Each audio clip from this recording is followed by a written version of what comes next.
What a pleasure to be evaluating Clara's speech.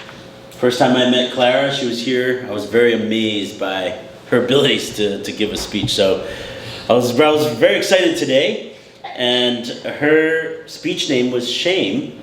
And as soon as I saw on the agenda and also from the Toastmaster of the evening, Doug, he mentioned writing a speech with purpose. I said, great. And then I saw presentation mastery. I said, oh no, it's going to be a PPT. But to my surprise and to my pleasure, there was no PPT involved because I don't like to see PPT speeches here. I like it when people focus on their speech giving ability, their body language and everything. So that was a plus. I love that. So thank you for that. Also, I was very impressed by your amazing memorization of all the content of your speech.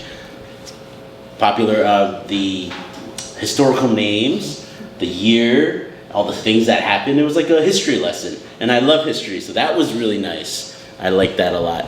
And I especially liked how confident Clara is. She speaks up here with a very boisterous voice.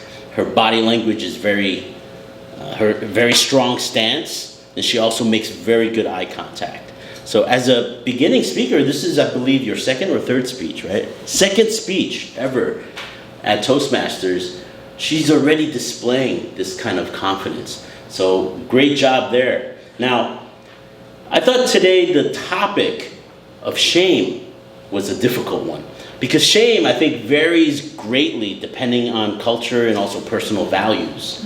So some people might think that losing a war is shameful. But to me, losing a war or fighting for your freedom is not shameful. Even if you lost, it's okay. But you're doing something that you believe in. And to me, that's not shameful. But according to your story today, it was. So to me, things like cheating, stealing, exploiting others, hurting other people, I think that's shameful. So I had a little bit of difficulty connecting with this shame. Especially when you came out and said, shame on you. And I was expecting this kind of, things that dealt with like stealing or something, but that never came up. So I think this is just a disclaimer, and it's my own personal feeling.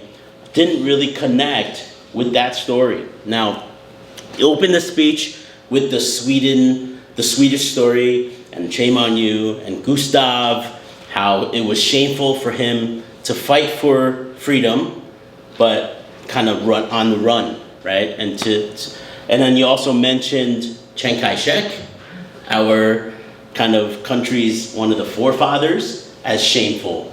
And I didn't really understand that part either, because I saw what he was doing as something he's fighting something that he believes in.